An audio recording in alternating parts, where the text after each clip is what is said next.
ऊपर किया है, अगर थोड़ा सा बताना चाहे आप फिल्म के बारे में ऑडियंस को। बहुत ज़्यादा रिवील तो नहीं कर पाएंगे, लेकिन जैसे भी मैंने बताया स्टेज पे एक सोशल मैसेज है। आज के टाइम पे जो पॉपुलेशन इतना बड़ा एक चीज़ बनती चली जा रही है, तो हम लोगों ने वो अपनी स्टोरी को थोड़ा फनी, थोड़ा सा एक स्लाइस ऑफ लाइफ के जरिए ना आगे बढ़ाने की कोशिश की, बस ये। और पोस्टर को देखते हुए आपको लगता है कि थोड़ा सा कंट्रोवर्सी भी हो सकता है, क्योंकि जो चीज़ें पोस्टर में दिखाई दे रही है, अगर आप उस बारे में कुछ बात करना चाहें एक धर्म को लेके? जो अभी कंट्रोवर्सी की बात है ही नहीं है, ऐसा कुछ उसमें कंट्रोवर्शियल है ही नहीं है मेरे हिसाब से। तो जैसे जो स्टोरी मिलती है हम लोगों ने उसको एक्सपेरिमेंट करने की कोशिश की, बस उसको कंट्रोवर्सी का तो कुछ। और sir as a director Rajat sir के साथ काम करने का एक्सपीरियंस कैसा है? अनु सर के साथ काम करने का एक्सपीरियंस क्या, मैं तो बहुत जूनियर हूँ सर से मैंने उल्टा सीखा काफ़ी। अभी तो काम करना बाकी है। अभी तो बहुत कुछ करना बाकी है और अच्छा होगा, अच्छा ही होगा। अनु सर आपसे जानना चाहूँगा, इस तरह के सब्जेक्ट पे कितना चैलेंजिंग हुआ आपके एज ए एक्टर? अगर कुछ इस तरह का सब्जेक्ट ही नहीं, हर सब्जेक्ट मेरे लिए बहुत चैलेंजिंग है भाई।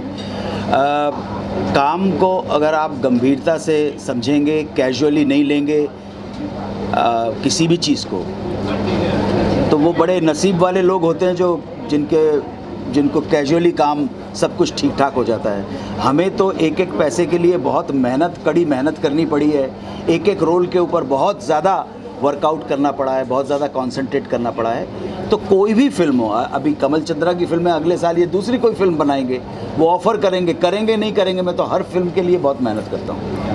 तो प्रोड्यूसर साहब से एक सवाल है मेरा, अनु सर को आपने कास्ट किया है जो अपने आप में टैलेंट के प्रतिभा तो टूट के भरी है, कितना आसान या मुश्किल होता है अनु सर को रोल देना और अनु सर का फिल्म में आना? अनु सर का हमारी फिल्म में आना हमारी खुशनसीबी है कि हमारे साथ काम कर रहे हैं, और इनके जैसा एक्टर शायद हमारे हिंदुस्तान में नहीं है। He is a very talented man in our industries. हम बहुत खुश हैं इनके साथ काम करने के लिए, हम बहुत उत्साहित है हमारी पूरी टीम। और हमारे साथ में 2 और एक्टर्स हैं, मनोज जोशी जी हैं, उनको भी ऑन बोर्ड हैं हमारे साथ में, वो भी, एंड अश्विनी कालशेकर भी हैं, वो अभी प्रेजेंट नहीं हो पाई हैं, वो भी शूट पे कहीं बिजी हैं हैदराबाद में, एंड मनोज जोशी दिल्ली में बिजी हैं, इसलिए वो नहीं आ पाए। सर की कैरेक्टर के बारे में थोड़ा सा अगर नज़र डाले यार, काफ़ी अलग, काफ़ी डिफरेंट, बहुत इम्पोर्टेंट कैरेक्टर, मेन कैरेक्टर है। Right he is a lead. कुछ बता सकते हैं अगर दर्शकों? नहीं, ये बताएंगे, कैरेक्टर का बहुत ज़्यादा अभी रिवील नहीं कर पाएंगे, बट ये है कि सर के साथ चीज़ें बहुत आसान हो गई। जो हम लोग सोच रहे थे तो सर इतने एक्सपीरियंस है, हमारे सीनियर है, तो जो बहुत मुश्किलें चीज़ें थी बहुत सर ने बिल्कुल उनको आसान बना दी। ये देखिए, आप सभी पूछेंगे, लेकिन अपने आप में कमल चंद्रा जी का और रवि गुप्ता जी का जो प्रोजेक्ट है ये, और उसका जो टाइटल है, वो अपने आप में इतना सिंबॉलिक होते हुए भी बहुत प्रोमिनेंट है और बहुत क्लियर है। हम 2 हमारे 12। आप समझे, मुट्ठी खुलने से पहले अंदाज़ा तो हो गया है कि इस मुट्ठी में चांदी है, सोना है कि डायमंड है, तो वो टाइटल अपने आप में बता देता है और अंदाज़ा लग जाता है। वैसे कभी मुझे मैसेज एक मिला था अपने लोगों के बारे में, हम सब के बारे में, भारतीय लोगों के बारे में, तो मैसेज ये था कि हम जो इंडियंस हैं, जो भारतीय हैं, हिंदुस्तानी लोग हैं, इंडियंस हैं, हम स्वभाव के बड़े शर्मीले होते हैं। सही बात। हम इंडियन स्वभाव के बड़े शर्मीले होते हैं, तो शर्मा शर्मी में 130 करोड़ हो गए, तो बोलो किसी दिन खुल के सामने आ गए तो पता नहीं क्या होगा। आप समझे ना, ये अनु सर बहुत लिमिटेड देख पा रहे हैं आपको, स्क्रिप्ट्स वगैरह कुछ गिने चुने कर रहे हैं क्योंकि आपके चाहने वाले आपको और देखना चाह रहे हैं, बट एनी काइंड ऑफ गिन चुन के चीज़ें कर रहे हैं, वैसे कुछ है? कोशिश की है कि अच्छा काम कर सकें। अब हमारी शक्ल सूरत ऐसी तो है नहीं कि हर आदमी दूसरा देखेगा हीरो बना देगा, डांस कर लेगा, ना हमारे पास शक्ल है, ना सूरत है, ना टैलेंट है, कुछ भी नहीं है भाई, क्या कर सकते हैं। जो मिला उसको ईमानदारी के साथ करने की कोशिश की है। और आज ये हम 2 हमारे 12 हैं, लेकिन आज ही मेरी अमेज़ॉन ओरिजिनल सीरीज़ रिलीज़ हुई जिसका नाम है क्रैश कोर्स, आप देख सकते हैं अमेज़ॉन के ऊपर। तो जब काम करो अच्छा काम करो, बस आप देखिए उसको। मेरा सवाल वीरेंद्र जी से है, सर इस तरह के सब्जेक्ट को बैक करना कितना इम्पोर्टेंट है, और अगर जैसे मैसेज भी बहुत इम्पोर्टेंट है, अगर सर उस बारे में कुछ बताएं। देखिए, ये बेसिकली जो मूवी है जो हम लोग अभी बनाने जा रहे हैं, इसका जो टाइटल है, अन्नू सर ने भी बताया कि बड़ा ही मतलब इसकी टाइटल ज़बरदस्त है, अट्रैक्टिव है अपने आप में, हम दो हमारे 12। और सर ने बोला भी कि अगर हम लोग इस तरह से अगर शर्मा शर्मी में 130 करोड़ हो गए तो कुछ टाइम में अगर ये ऐसे मैसेज नहीं गया देश को तो ये 200 करोड़ भी क्रॉस कर जाएगा और फिर हम लोग चाइना से भी ऊपर होंगे। तो ये बड़ा मैसेज मतलब अपने आप में हमारे देश के लिए बड़ा अच्छा है कि लोगों को इस मूवी को देखने के बाद कुछ सीखने को मिलेगा कि भाई हमारे 2 होने से कितना फ़र्क पड़ता है और हमारे 12 होने से कितना फ़र्क पड़ता है। अच्छी बात, बिल्कुल सही। अनु सर, आपके दूसरे इवेंट पे भी मैं मौजूद था और यहाँ पर भी हूँ। आपने एक चीज़ जो कही है कि आप एक स्ट्रगलिंग एज एन आर्टिस्ट खुद को समझते हैं, इंडस्ट्री में काफ़ी वक्त आप रहे हैं, उसके बावजूद क्या लगता है ये एक डाउन टू अर्थ रहना, अपने आप को आईने के साथ एकदम क्लियर रखना कितना इम्पोर्टेंट है आज के टाइम में, जहाँ पे बड़ी बड़ी फिल्में फ्लॉप हो रही है? नहीं, क्या है भाई कि लोग पसंद करते हैं। देखिए, अभी क्या मैं 67 ईयर्स का हो गया, तो इन 67 साल के स्ट्रगल के अंदर एक चीज़ सीखी है कि जब आपका टाइम आ रहा है और जब आप सीढ़ियाँ चढ़ते हुए ऊपर जा रहे हैं तो इन सीढ़ियों के ऊपर बहुत सारे लोग खड़े हुए हैं, ठीक है ना? तो माँ ने कहा था कि जब आप सीढ़ियाँ चढ़ रहे हैं तब भी इनको प्रणाम और सलाम करते चलिएगा, जब उतरेंगे तब भी यहीं पे खड़े होंगे। तो आप समझे ना मेरी बात?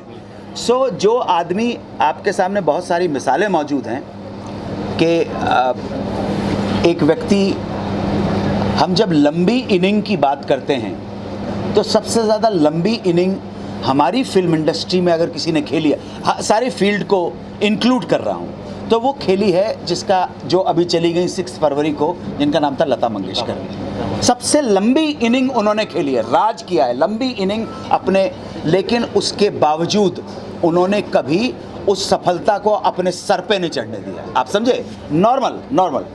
उसके बाद इनिंग जो अभी उनकी बहन है आशा भोसले, और तीसरे नंबर पे मेरे हिसाब से अमिताभ बच्चन आते हैं। अभी उनकी जितनी लंबी इनिंग है, ईश्वर उनको दीर्घायु प्रदान करे, ठीक है? अभी अगले महीने नेक्स्ट 2 महीने के बाद वो 80 साल के हो जाएंगे, ठीक है?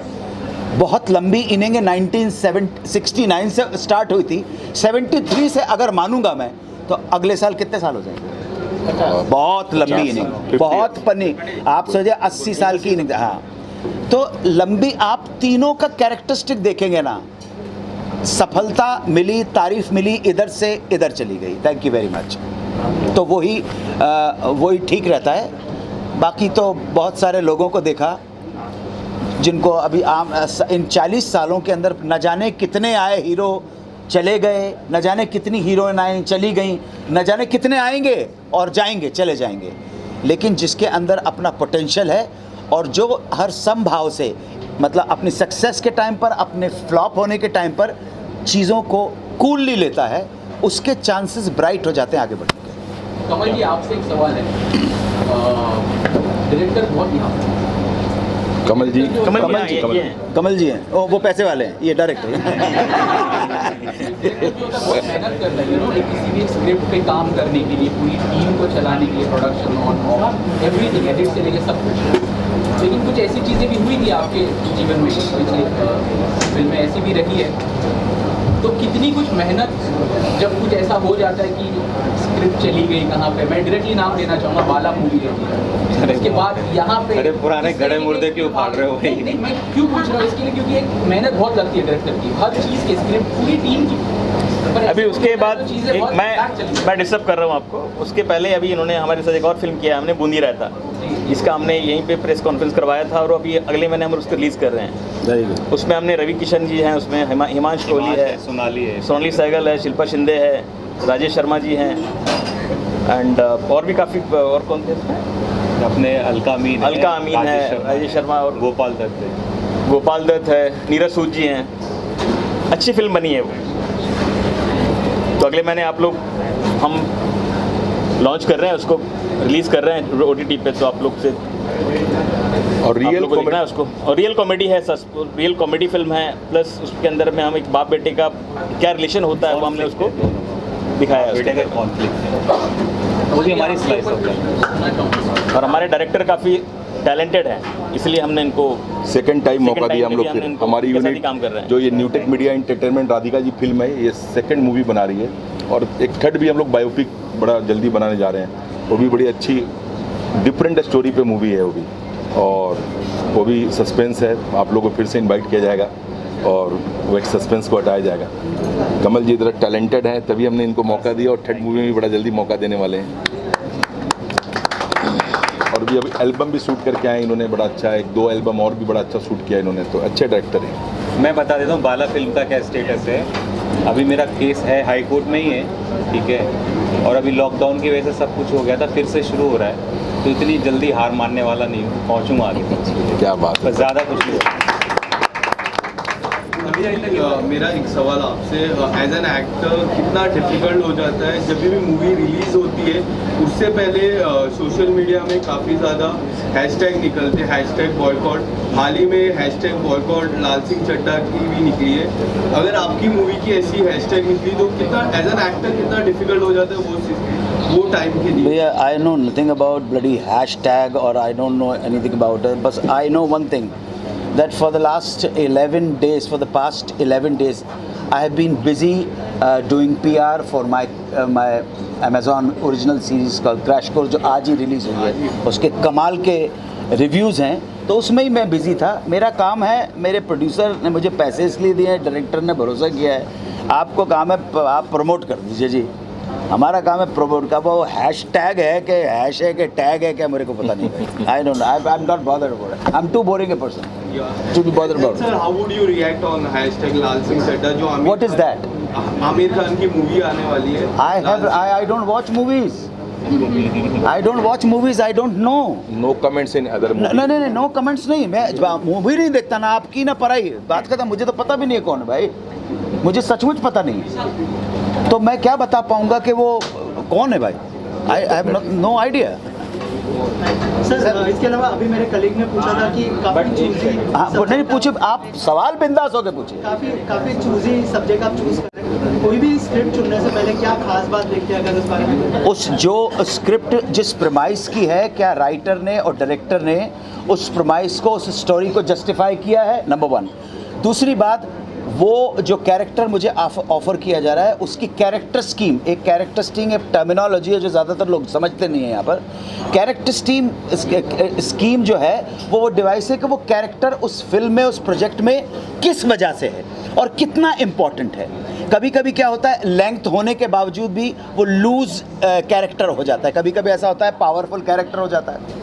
सो कैरेक्टर स्कीम अगर इम्पॉर्टेंट है, उसका कैरेक्टर स्कीम मतलब उस कैरेक्टर का प्लेसमेंट क्या है स्क्रिप्ट के अंदर, ये तीनों चीज़ों चारों मिल के जो है मैं डिसाइड करता हूँ कि हाँ मुझे करना है। मैं अभी जैसे अभी साइन किए ड्रीम गर्ल 2, तो ड्रीम गर्ल 2 मैं बेशक मैंने स्क्रिप्ट नहीं पढ़ी है, लेकिन डायरेक्टर राज शांडिल्य मुझे एक साथ काम कर चुके हैं, तो कह लें अभी मेरे पास वो वक्त नहीं है, वो पहली पिता बनने वाले हैं, तो कह लें मैं भैया मैं आपको नरेशन दे देता हूँ।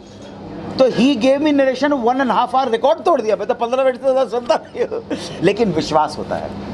अब इनके ऊपर पहली बार काम कर रहे हैं, अगली बार इनसे पूछेंगे भी नहीं क्या है, विश्वास हो जाए। बहुत इंपॉर्टेंट है कि हाँ यार ये मेरे कैरेक्टर को बर्बाद नहीं करेंगे, मुझे प्रॉपर जस्टिफाई करेंगे सारी की सारी। ड्रीम गर्ल 2 में और ज़्यादा बड़ा हो गया, क्या वो जो कैरेक्टर ड्रीम गर्ल में था वो और ज़्यादा, उससे 2.5 गुना ज़्यादा बड़ा हो गया। इसका मतलब सोच समझ के उसने लिखी है वो सारी की सारी चीज़ें।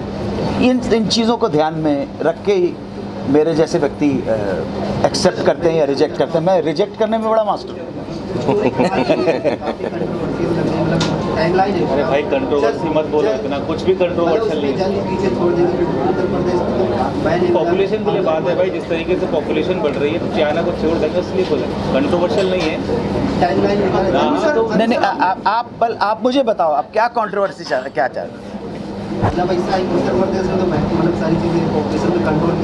थोड़ा जोर से बोलेंगे, आवाज नहीं आ रही। आराम से बोलो, कोई प्रॉब्लम नहीं है। यूपी में तो मैं नहीं, तो हमारे ये स्टोरी कहाँ की उसके बारे में किस स्पीड में कहाँ से? ये यूपी की स्टोरी है, यूपी में लखनऊ की स्टोरी है। जो भी चीज़ें क्या रखा है हम लोग हमारे भाई उन्होंने क्या कर रखा है पता नहीं है, बड़ी यूपी की लखनऊ की स्टोरी।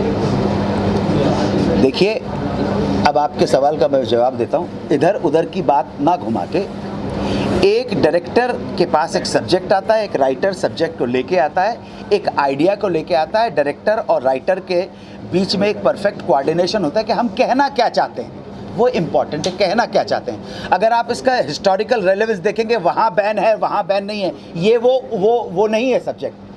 ये विट और ह्यूमर के माध्यम से, विट और ह्यूमर के माध्यम से, मैं कॉमेडी भी नहीं बोलूँ, विट ह्यूमर विनोद प्रिय के माध्यम से एक गंभीर समस्या को समाज के सामने लाने का प्रयास है। ये फिल्म बन जाएगी तब आपको पता पड़ जाएगा कि हम किस जोन में काम कर रहे हैं। आपसे ये जानना चाहता हूँ मैं कि आपकी दो बैक टू बैक फिल्म से आ रही है, एक बुनी रायता और हम दो हमारे, ये दोनों किस तरह से आप रिलीज करने वाले, कोई डेट है, कुछ ऐसा बताइए ऑडियंस को कि हमसे अनाउंसमेंट सुने, रिलीज डेट चाहते हैं जानना हो। रिलीज डेट रिलीज डेट हमारा बूंदी रायता का हम प्लान कर रहे हैं सितंबर में, सितंबर का प्लान चल रहा है हमारा। एंड हम दो हमारे 2023 में उसको रिलीज करेंगे हम। एज ए चाइल्ड आर्टिस्ट इन दोनों से जानना चाहूँगी, बच्चे लोग को इनको कैसा लगा आमिर जी के साथ काम करके, क्या कुछ कहना चाहोगे? नहीं, अभी तो हम काम करेंगे, अभी तो स्टार्ट करने जा रहे हैं, लेकिन विश्वास दिलाता हूँ अच्छा ही लगेगा। एक्साइटमेंट कितनी है? बच्चों से क्या पूछ रहे हैं अभी? बोलिए क्या बोलिए? मेरी एक्साइटमेंट बहुत ज़्यादा है बिकॉज मैंने इनकी ड्रीम गर्ल मूवी देखी थी, तब से मैं इनकी बहुत बड़ी फैन। और टेस्टिन हमारी एक और मूवी में ऑलरेडी काम कर चुकी है, बूंदी रायता में, जो बताया अगले मंथ आने वाली है, और बड़ा अच्छा रोल इसने किया है, आप देखेंगे, बड़ा मजा आएगा, टैलेंटेड भी है, बड़ा धमाका वाला हिसाब है इसका। आज आप लोगों के सामने ये पहला दिन है, पोस्टर लॉन्च का दिन है। ये पोस्टर लॉन्च की हाँ, पोस्टर लॉन्च का अभी प्रथम चरण है, इसलिए अगर आप इसके अंतिम चरण की बात करेंगे कि फिल्म ने कैसा शेप लिया है, तो प्रथम चरण है भाई, फर्स्ट स्टेप है। उस पर हम सब लोगों ने, हमारे प्रोड्यूसर ने, रवि गुप्ता जी ने आप सब लोगों को आमंत्रित किया, आप सब लोगों को सहयोग चाहिए। पोस्टर लॉन्च हो गया, हम दो हमारे 12, बात खत्म हो गई, बस बड़ी सिंपल सी बात है। और कुछ पूछे? पोस्टर उनको हम लोग सेलेक्ट करें और उनको लाकर पर्दे पे दिखाएं, इसीलिए मुझे चुना गया है कि हम तो हमारे 12 लोगों की हमने नए टैलेंट को बढ़ावा दो भाई, बिल्कुल पहले ही देना चाहिए, बिल्कुल सही बात है। बहुत थैंक यू।